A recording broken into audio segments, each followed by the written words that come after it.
Well, good evening, everyone. This is Tom here, and welcome to Cab Crew Wednesday.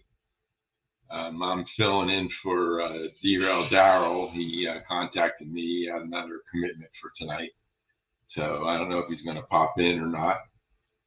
And just want to say hello to everybody that's in here so far. Randall Ellison, hello, how you doing? He was the first one in. And then James from Dundas Junction. Welcome, James. Dwight Curley. That church you're making looks really good, Dwight. Thanks for stopping in. Dave, BNSF. Hi, Dave. How you doing? Glad you're in here. And Robin. Hello, Robin. Nice to have you here. Appreciate it. And let's see if anybody else popped in since nope. Doing pretty good in Kansas again. Yeah. Always on the road. Huh, Randall? Yep. So, I've been pretty busy doing a lot of track ballasting, and I've gone through a lot of those Woodland Scenics dispensers, and I'm doing my yard finally, that big yard I put up not too long ago. Started ballasting that, and I'm on my second canister, and I still got one more siding to do. They're real long, so it takes up a lot of ballast. And then I got some track in the back that I have to ballast. I got another canister on order, but today I went and hi Barbara, how you doing? Glad you're here. And so I went to the my local hobby shop here. It's called Trains and Lanes. It's in Easton, Pennsylvania. It's just across the river from where I'm at. And they had some in stock, so I went over there and got one, and I'm almost out of it already. I worked on it for about an hour and a half to getting that stuff up there, but I'm just laying it on the track and everything. I'm not gluing it yet, and I'm thinking about before I was doing some of the ballasting, I would put down a little bit. Hey John, how you doing? Glad you're in here. And John Benicki. So John 2 and John are here. Good to see you guys. And so I was using eye drops and putting scenic cement on so that it wouldn't get all over the rails. And that worked out pretty good. But I got all that area to cover, so I'm going to take some of that blue painter's tape and cut real thin strips and put it on top of the rails. I'm going to see how that works out. Hopefully that'll work out. And maybe I'll start that on Friday, because Friday is my last day of work for the year. We got an extra day off for the holiday, so I don't go back until January 6th. So I can get a lot of stuff done on my layout for those 2 weeks. And maybe on Christmas Eve, when I do my Christmas Eve show, I'll be in the train room, because I've been cleaning out the train room. I got rid of my creeper, put that away, and did some work and stuff like that, and getting my computer in there that works the streams and everything. So it's coming, but I didn't want to do the show in there tonight because I have some other things going on. And last night I was doing some ballasting, and then my oil field pumps were working, and then one stopped, and I went over. Sometimes they need a little adjustment, and I went there to get it to go again, and then they all stopped. And then we found out today, Barbara was over my house today. She helped me out. We were checking the wiring and stuff, and the power supply um, for that burned out. And the only way I knew it, fortunately, it has an LED on it. Some of those power supplies don't have LED, so you don't know what's going on. But this had an LED, and the LED wasn't lit up, so I just ordered some from Amazon. They'll be here tomorrow, so I can get them working again. If I bring this up, and if I make this one large, you can see the oil pumps aren't running, but they work on the same automatic system as the lights, as you see the flickering light up there on that oil field stack. So they work on there. And so I took a while to figure that out. I did run some trains up on the third level after I ballast. I had a ballast all the way over from the tunnel, all the way around and fill in. And for Dwight, I don't know if you can see it, but right there by that CSX engine, I got green there. That's where ballast was, but it came out. So I just filled those spots in with green, and I went around the whole layout and found some spots. I still have some to do on my first and second levels to get that done. So that's what I've been working on, getting the details. Hey, Mystic, how you doing? Glad to see you in here. So that's what I've been working on, and 3D printing and stuff. And I just finished putting the decals on this here garbage truck. This is the one that Jim sent me, and then I 3D printed them and made them the waste management, which is my area. And then it has the dumpster up on top. It has a lid, but the lid won't stay on. I'd have to glue it in place because it'll slide right off. But that's what they are. And I just added the decals on these guys. I don't know if you can see that or not, but I've been decaling. Barbara did some of the decals today for me on the one side, and I finished them up. Hey, Tammy and Ray, welcome. Glad you're in here. John Knopfel, how you doing? Glad to see you in here. And there's Joe Rader. Hey, Joe, how you doing? Got your message. Thanks for letting me know. And so that's what I've been trying to finalize these. And then I was talking with Jim Tedesco because he's building a garbage dump like I have. And hey, Dan from Dan's Model Railroading Journey, welcome. And I was talking to him, and then I said, we need some kind of compactor. So then I went online and looked for some compactors, and I found these on eBay. Let's see if I can get it closer to the camera. And this came painted and decaled already, and you get two of them in the package. Well, one came with the waste management, which is mine, and the other one was a blue one with BFI, which I don't have BFI on my layout. Everything is waste management. So Jim, he bought the same. There's only two of these left. I got the second one left, and then he got the last one.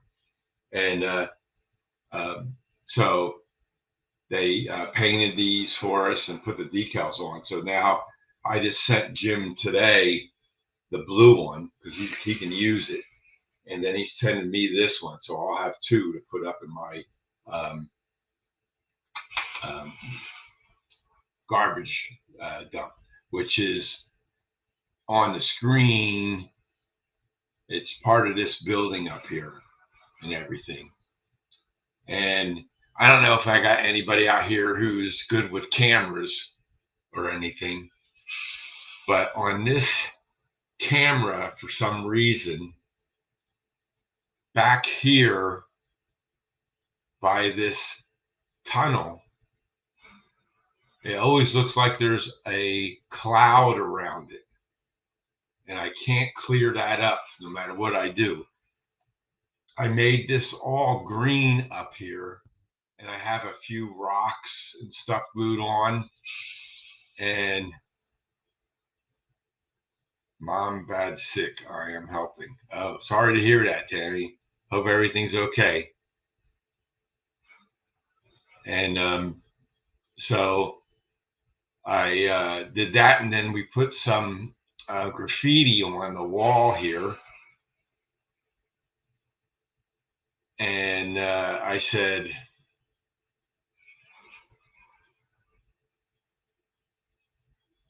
you know, it's like, I don't know why you can't see the graffiti. So this is not a clear picture. I rotate the camera around, I zoom in, I zoom out, I do some, what are the other features on here? I can focus in and out, but it doesn't come any clearer.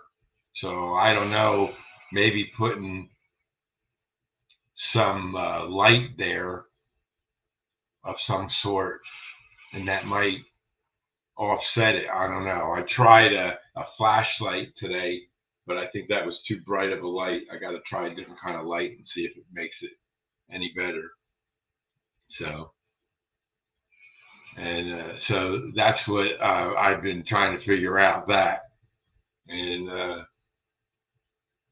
it's been hectic with, does the tunnel go anywhere? Yes, it does. It goes to, let me show you. Let's go here, go back to here. And you bring this up. And this is the other side of that tunnel that goes over to there. If I rotate this camera around,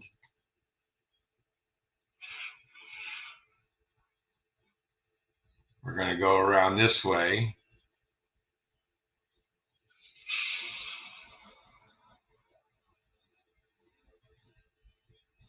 Hey, Mike, welcome. Trackside Mike, welcome. Keep it on tracks. And now it's going over top of the helix. And we can get to the tunnel entrance, which is right there in the back. That's my first tunnel that I made. But the one in the back there of that view is the tunnel that goes and then comes out on through that tunnel that I was showing you. So that's the only thing is with that. See how clear this camera is, and they're all the same brand of camera. So I don't know what's going on with it. I got more troubleshooting to do on that. But I took my camcorder up there and to see how that looked on the camera, and it was clear as day. So maybe there's some dirt on the camera lens. I have no clue. So I'm not a cameraman. I know how to install them and hook them up, but when it comes to the logistics of a camera, that's not my forte. So we can go back to here, and if we bring this guy back up, it's strange. It looks like it's in focus, but you can't see the graffiti on this wall here or any of the graffiti on that wall. Now, I don't have all the graffiti in yet, but I was doing a little bit at a time. So I'm trying to get that done. So It's a little bit.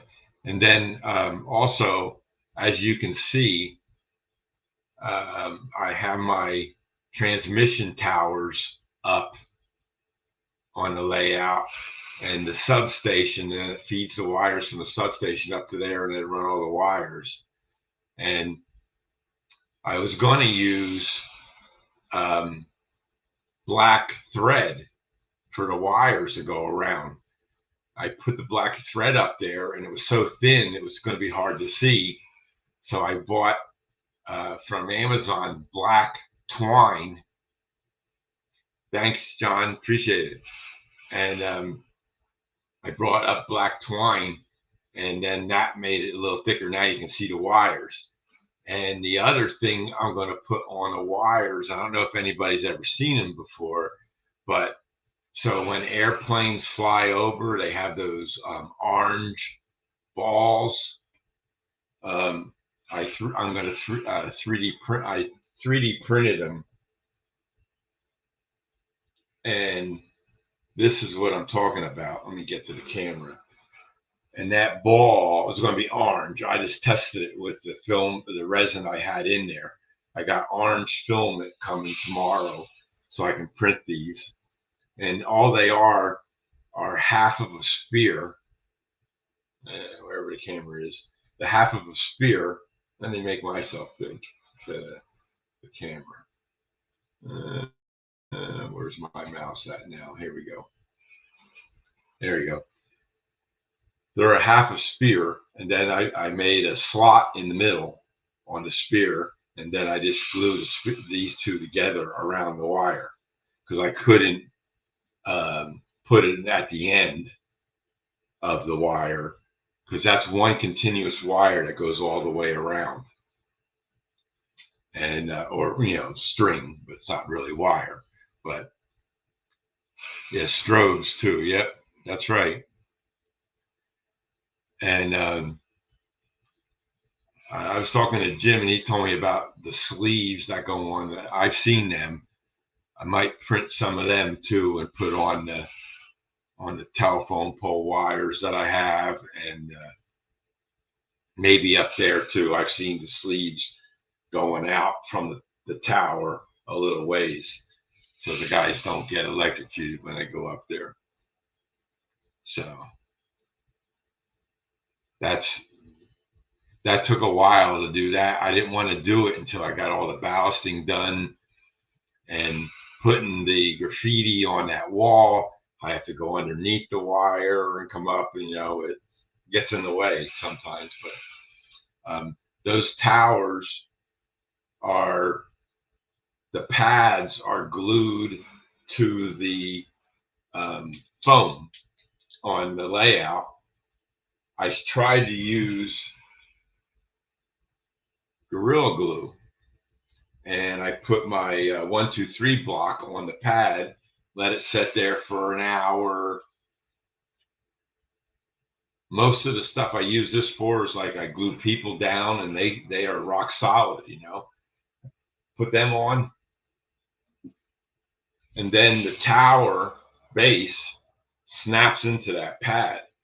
There's a groove that goes all the way around, and then it made to go right into it, and it's snapping to keep it in place. Because when I was running those wires, the towers were falling over because I was trying to string up the wire and the wire around the stress cones there on the towers, and they were moving. So I said, okay, let me glue the pads down, and that didn't work. So then I had this JB Weld epoxy glue, and okay, Randall, don't work too hard. We'll see you next time. Take it easy. And I got the JB Weld epoxy, mixed it, and put that on there, and they're down solid now. They won't move. So that was an experience to figure that out. So then some of the towers, I didn't want to glue them onto the pads, but the ones that are in the back, I glued them in the pads to make them, and then I glued the ones on the corners into the pad because the wire, it's coming around this way and then going that way. I didn't want them to lean in, so I just glued them. I didn't want to glue them all in because if I have to work on that for some reason, I can just pop the towers out, lay them flat, and then work on the track or something if I need to, whatever. So it's a long drawn out process. So, but if we bring this back down to here,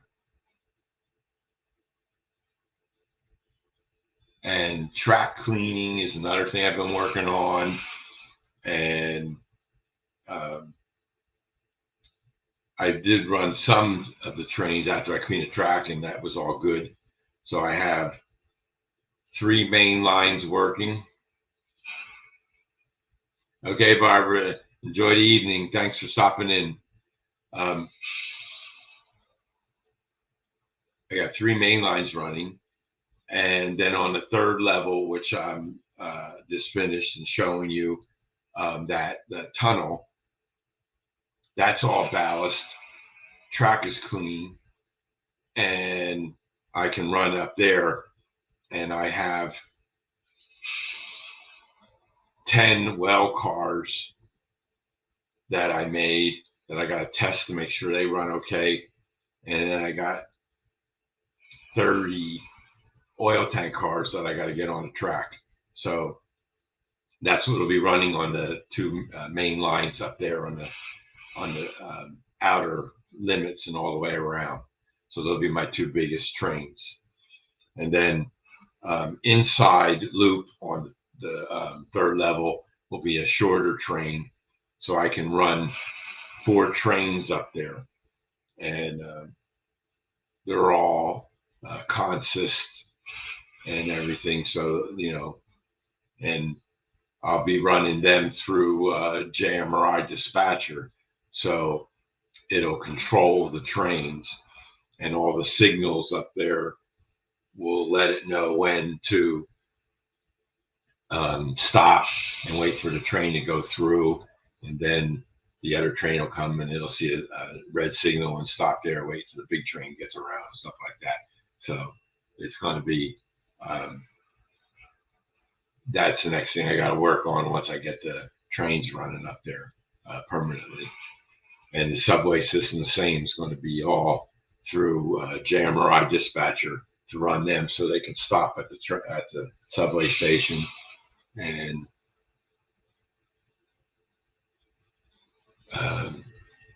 and then move on to the next one and stuff like that. So the automation is going to come up as soon as I get the trains back in full operation. But a lot of ballasting and cleaning up and stuff like that is precedence. So we'll see how it goes from there. The only reason I'm doing this Cab Crew Wednesday is Daryl contacted me the other day and asked me if I could take over for him. He had another commitment today, so I said, sure, not a problem. And I will still do my regular scheduled one next Wednesday, which is Christmas Eve. So I'll be here at 8 o'clock on Christmas Eve. Whoever shows up. I know there's all kinds of family things going on that day, and I'll be at a family event all day long too, but I'll be back in time to get on my stream for next Wednesday night. So, and I know there's a lot of streams going on for Christmas Day and Christmas Eve and Christmas Day. That's correct, John. I'll be on it. That's Wednesday. So it's Christmas Day. I won't be on Christmas Eve. That's Tuesday night. So whoever's on Tuesday night has Christmas Eve. Yeah, Christmas is already here. Yeah, it's pretty close. It's only a week away. 7 days to go. Has everybody got their Christmas shopping done? I got a couple things I still have to get yet, but it's I got like 10 or 12 people to get for, so family, grandkids, and my kids and their husbands and all that stuff. So a lot of feel like Santa Claus sometimes.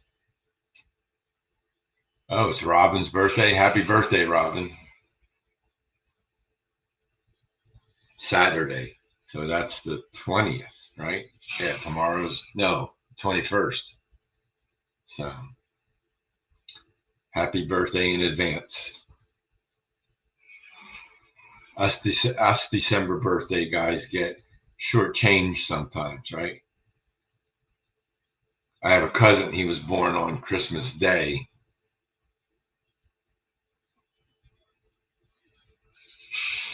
He always got short-ended. Was it a birthday gift or a Christmas gift? You never know. And for me, I said I wanted this, and they said, "Oh, you'll get that for Christmas." So then the birthday gift wasn't that way. So, and I was the 2nd of December. So,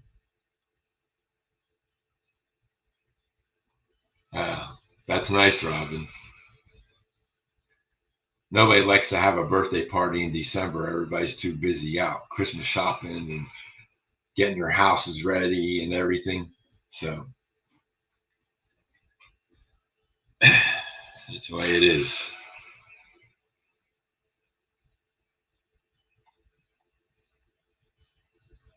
Oh, that's nice, John. Good day, December 2nd. My brother, he was born on June 7th, and he got married on June 7th. So his anniversary and birthday are the same day. So he doesn't forget that one. That's easy. 21/12. 12/21. My mother-in-law's is December 1st. Yeah. Sagittarius. That's good to know.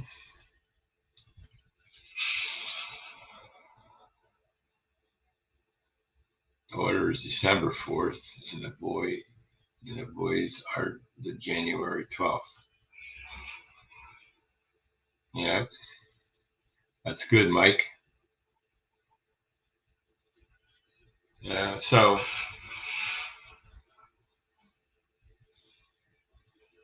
I think isn't it John's birthday today? He has a birthday every day, don't he? Mr. John Skookhill.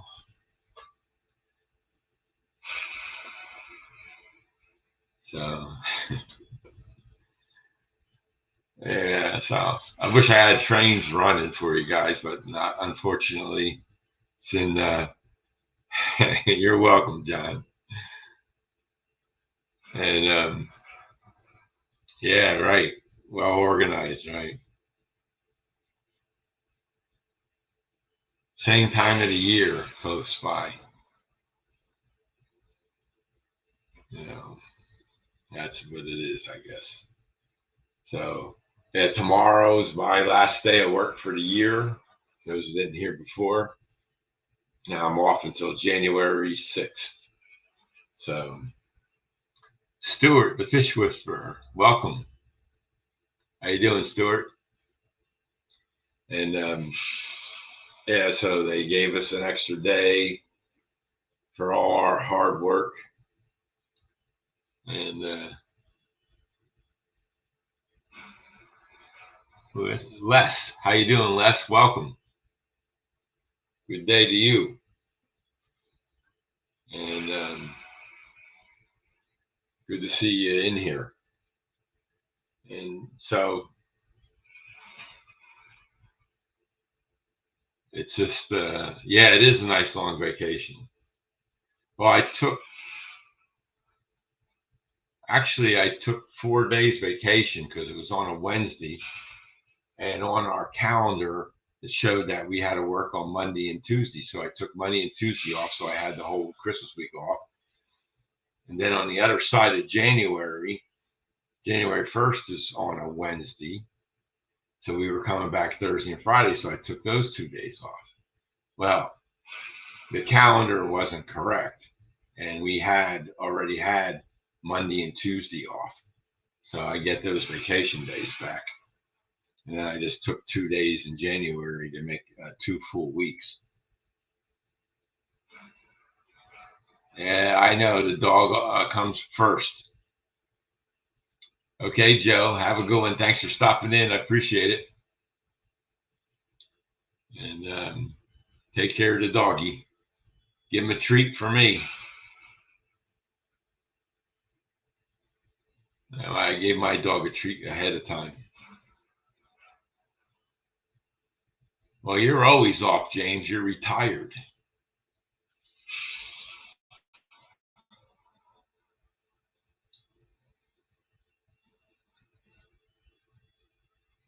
That's okay, Les. Everybody's life comes first, you know.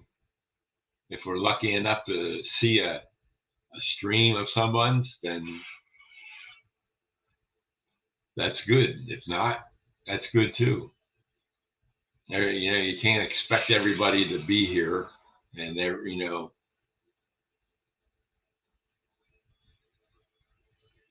you have to work for James's time off, huh? Yeah. Is that how it works, Mike? You do all the work and James sits home? Yeah, okay.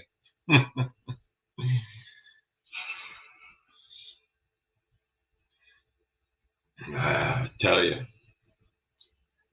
So I don't know how long I'm going to stay on tonight because I really wasn't that well prepared for today's show, and just filling in and stuff. But if anybody has any questions or anything they want to ask, now's the time.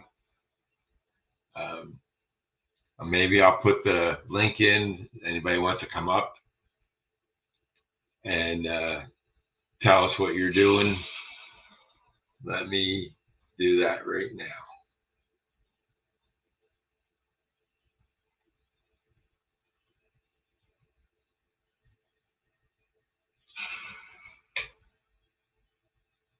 And I know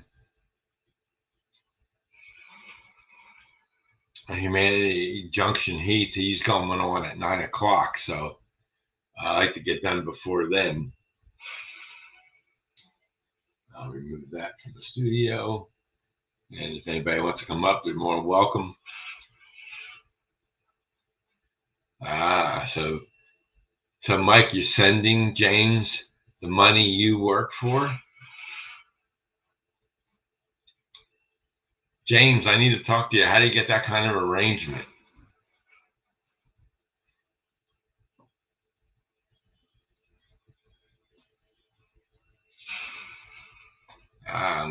I am cleaning and organizing the train store. OBR's train store, Mike?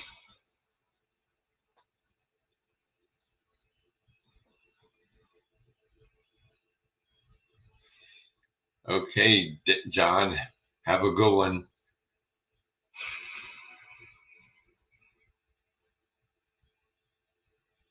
Don't forget to give your dogs treats. They deserve it. They love you no matter what.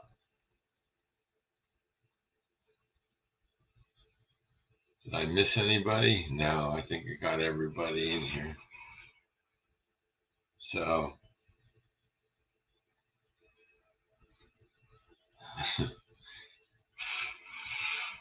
I don't know.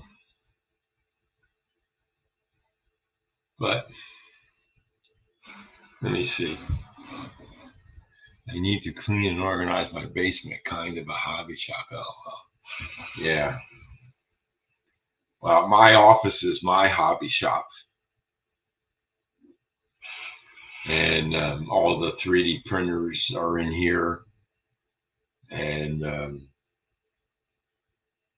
got a color printer recently that Epson there. Hard to see it holding. There it is. all covered with paper and stuff. But that's what I print my decals on. Because I said I might as well get a color printer, so I got one finally. No, my furnace room is my train room. Hey, it doesn't matter where your train room is, as long as you can run trains. My train room was what was called a family room, and I didn't need a family room. I'm the only one here, so that makes it easy. So I just turned the family room into the train room. And then I got to go through the train room to get to my office. And I put that in. It's always nice to just have space. Yes.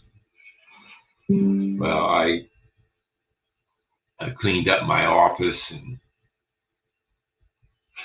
I cleaned out the closet to my right today, and organized things a little bit. Yeah. Oh, that's most everybody, isn't it? You're always working on it. It makes it seem like it's a workbench. But one thing I always do is when I'm done working, like I was ballasting, I could have left the canister there, the brushes that I brushed the track off with there, the ballasting tools I could left there. Nope. I take them all off and put them on the work on my bench out in the train room that I have.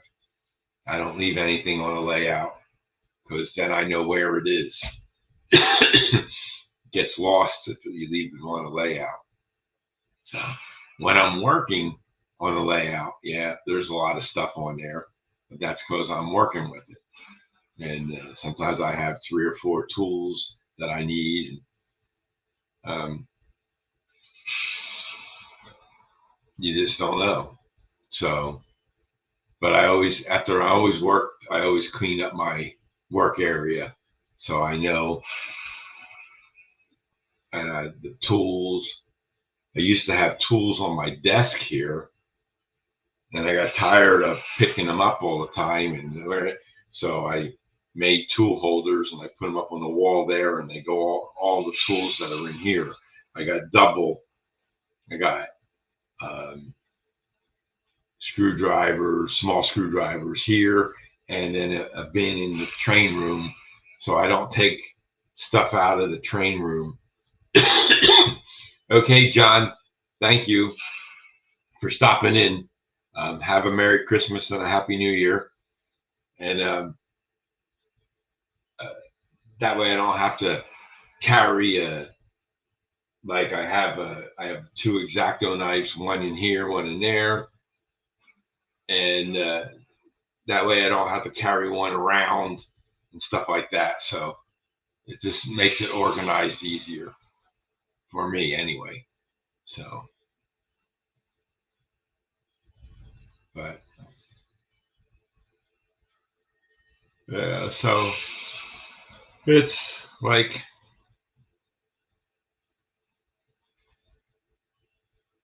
that's how it is, and makes it fun to be able to come to a desk that's clean and you can start working and just grab the tools you need, which is right there in a train room. I just go to the bin, grab whatever I need, just the small tools, you need for working on the layout, not like I have in the closet behind me. I have a closet there behind me, and I got a double door closet to my right. In there, I have a bin, has 3 drawers in it. Top drawer is all my pliers, pump pliers, crimp tool, etc. Similar type of tools in there. The middle drawer is all batteries, different type of battery types. And then the bottom drawer is screwdrivers and a couple other odd tools. I have an old Yankee push drill that I used to use on the layout, but with the foam, you don't need it. But it goes to the plywood. I use a regular drill now. But I used to use that Yankee hand drill. It's only about like this long. The cap comes off and the bits are inside there. I don't know if any of you guys old enough to remember those, but I still have that. And so I keep them tools in there. Then outside of the train room, I have another tool shed, and in there's all kinds of yard tools and stuff like that that I keep in there, and more wrenches and pliers and screwdrivers and knives and whatever else I need to work around the house with. Electrical tools. I do my own electrical work, and it's how you organize things, I guess. But well, it's 8:38. I'll go for another 10-15 minutes, give everybody a chance to go out and catch Heath on his channel, and maybe for some of you have dinner if you haven't had dinner yet. I don't know if anybody's out on the West Coast, but it's not even it's 5:39 out there right now. So, but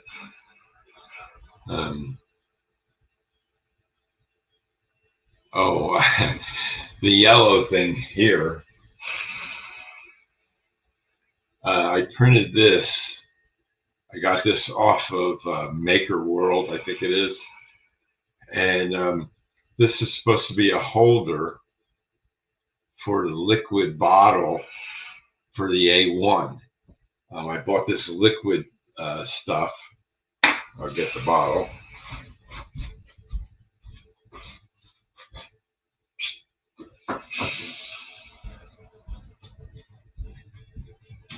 It's called Bamboo Labs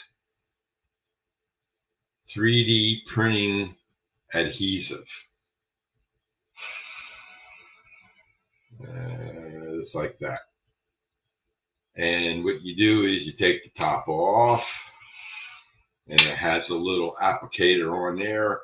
You tip it over, the liquid comes out, and you go over your build plate with it. And I was waiting, and then all of a sudden I said, I'm going to use this stuff. So I put it on, and I went to put it in there, and this won't fit in there. So I had to redesign this and make it a little bigger. I got the one over there mounted on a wall. I can't take it off the wall. So I just leave this here as a reminder that I have something else to do. So, but yeah, this stuff works great, because I was cleaning the training room, and I finally got the table that I have my laptop on in there, which I do my streams from. And I said, I have an external mouse because I hate those little mouse pads on the laptops. Then I had an external keyboard. So that's taking up a lot of real estate. So I said, if I had the laptop elevated on an angle, then I could use that keyboard as my keyboard, because I don't do much typing on that. Maybe type in a URL or something like that, So I found the files to print for a laptop stand, and I printed them out, and I put this stuff on, and they were, only maybe 1/4 of an inch, 3/8 of an inch thick, and long, and on an angle and stuff. And normally I would put a support on there to hold it in place, like a raft, and then that'll hold it on the plate so it doesn't come up, because sometimes long things, when it's moving, going like this, it kind of knocks it off of the plate. And so I put this on, and they printed perfect. So I'm going to just continue to use this on that machine, and makes the prints come out really good. So, and then there was a long piece that connected them together. Hey, Alfonso, welcome. And I needed 3 of those, so I put 3 on the plate at the same time with that liquid stuff. They printed out perfect. So maybe I'll try it on my Viper one time to see if it makes any difference on there, and go from there. So it's this stuff is really good. I don't know if anybody has any A1s, but if you have an A1 or any Bamboo Lab printer that has a build plate on it, not the resin printers, they make resin printers too. This Bamboo Labs printing adhesive stuff is really good.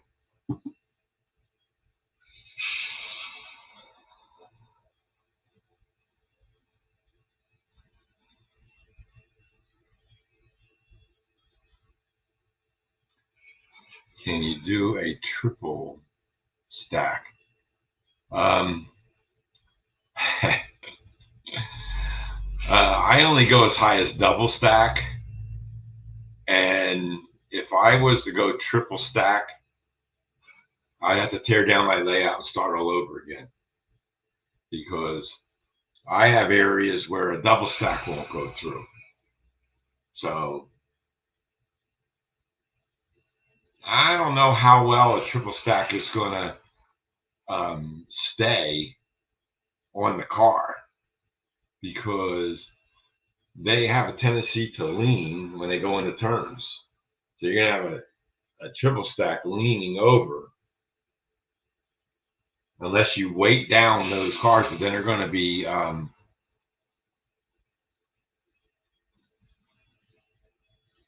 hey Dan, welcome. Very new with the A1. Yeah, learning as you go. Yeah, it's a great printer, Dan. And I printed a lot of parts for the printer. You should just, when you go into Bamboo Studio, you can go to the files and stuff like that. And then there's all kinds of videos out there on the Bamboo Labs printers, and files that you need for the printer and stuff like that. Stuff that you should get, guards for the build plate and build plate holders. And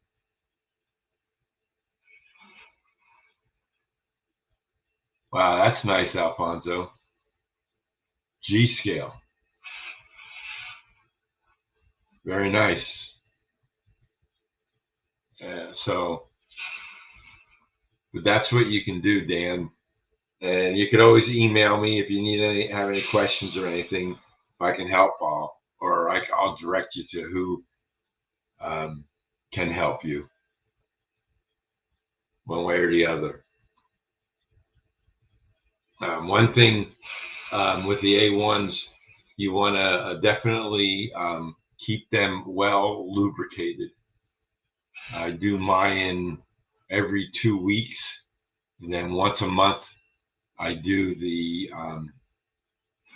shafts where the head goes up and down on those gears inside there. I lubricate those once a month.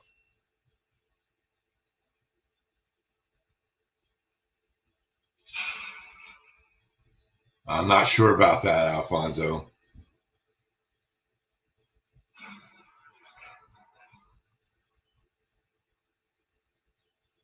I never seen a triple on any cars.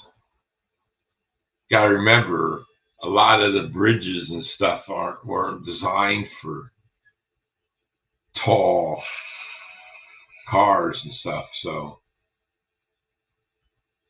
where could they go?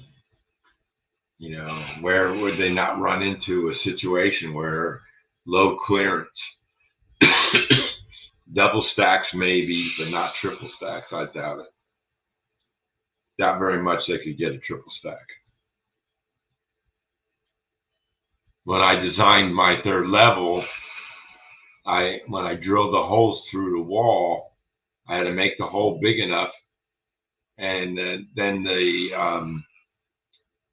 the tunnel entrance piece I had wasn't high enough for the double stacks.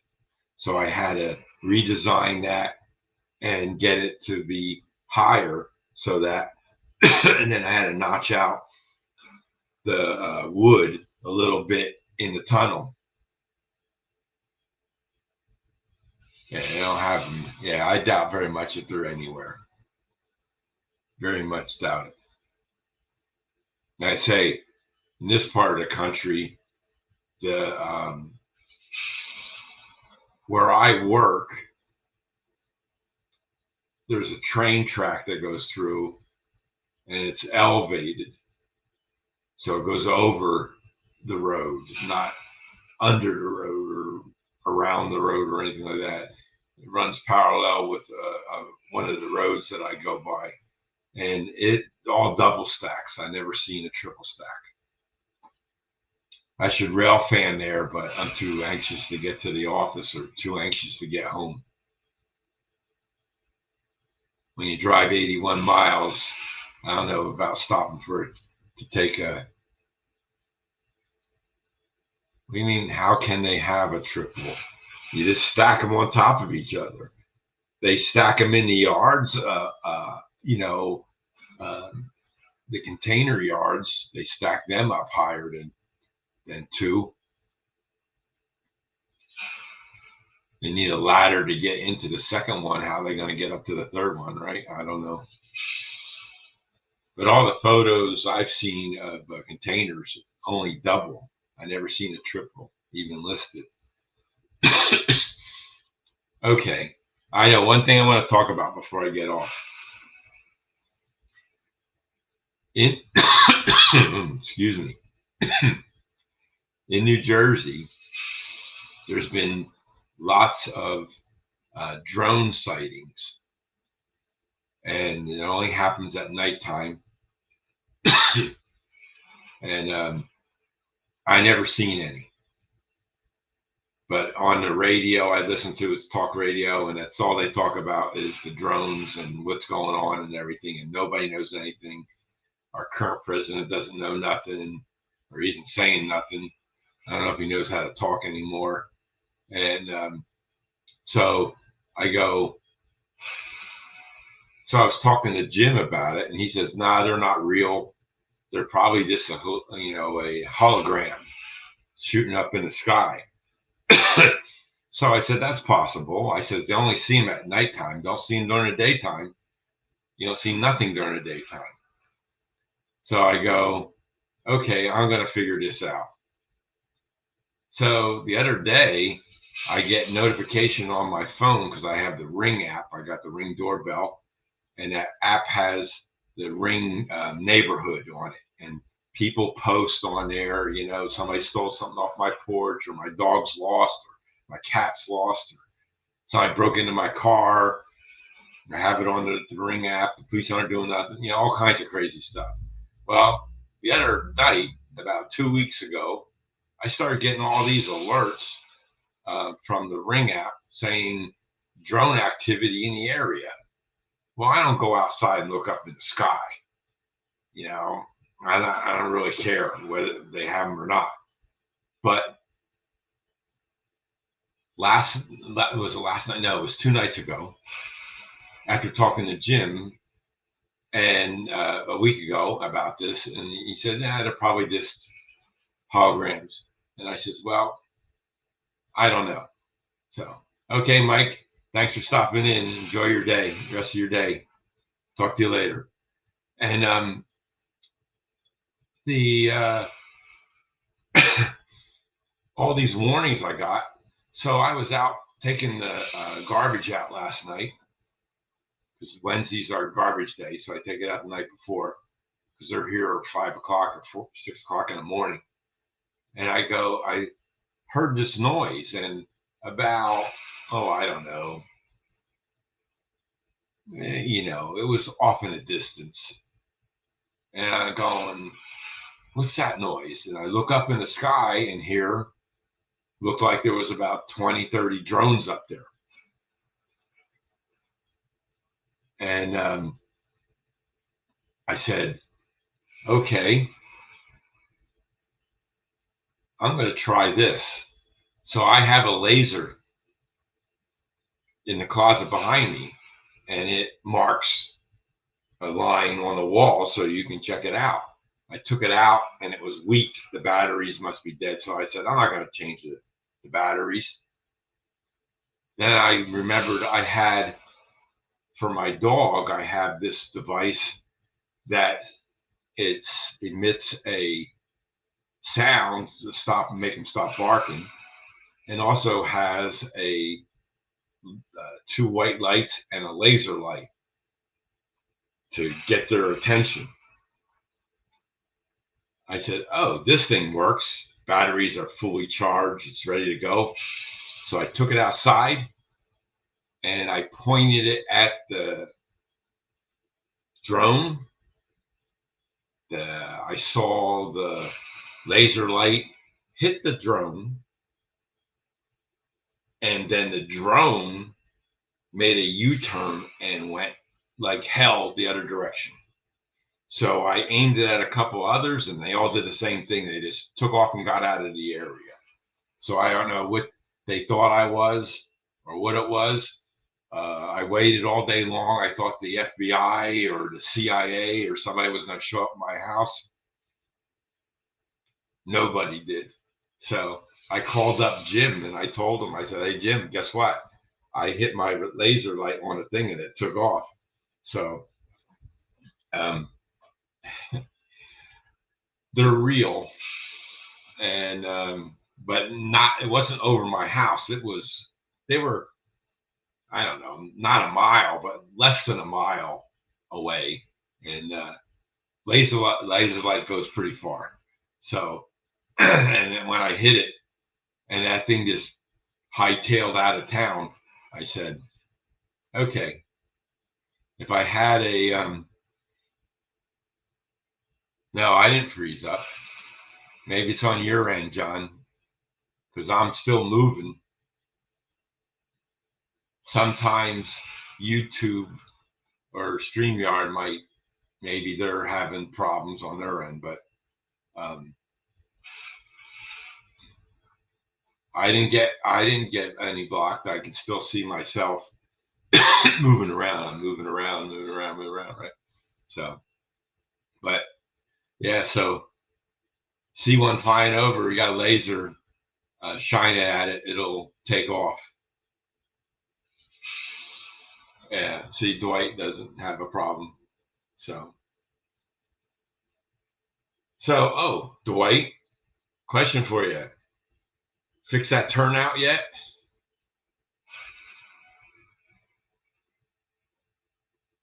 I think you need to get power to those turnouts and then power the frog, and that might eliminate your problem on those. I don't know if you're planning to. Oh, yeah, that's right. Because if you click on the screen, sometimes on YouTube, it stops the video, and nope, not yet. Okay. Well, need help on that, Dwight? Let me know. I can got to give you a hand on that. And you have what, about 6 or 7? You have about 6 or 7 turnouts on your entire layout.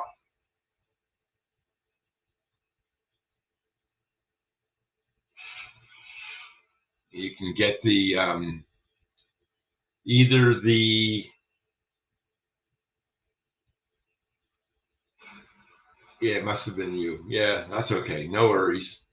Dwight, you might want to get yourself either the Cobalt IP digitals or the tortoise snail. the smells, right? The reason why I say that is because if you get the tortoise machine, then you need another device,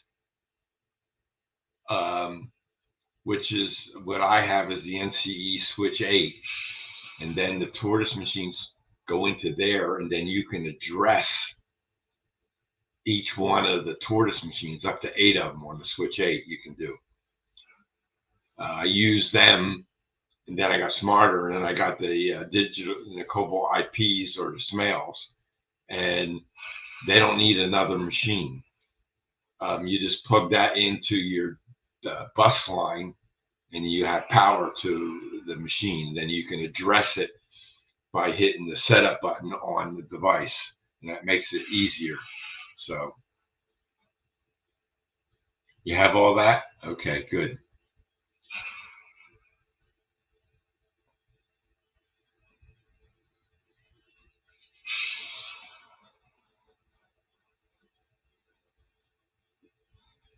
Let's see, it's been shutting off when running my G scale, but not the HO or N scale. Good. That could be a lot of different things. Could be the wiring. I don't know how much power G scale draws over HO scale. You have a frog juicer too? Yeah, that way you can hook up the frog, as long as they're metal frogs or uni frogs. If you have Pico equipment, Pico frogs. Hey, Stormy, welcome. Hi, Dave. Glad to see you in here. Unfortunately, I'm going to be calling it a night. It's 8:59. I want to thank everybody for stopping in. I really appreciate it on short notice. And I want to wish everybody a Merry Christmas and a Happy New Year. Hope to see you all on Christmas night when I go on that night. And that'll be next Wednesday night at 8 o'clock. And like I say, I wish everybody a Merry Christmas and well wishes to you and your families.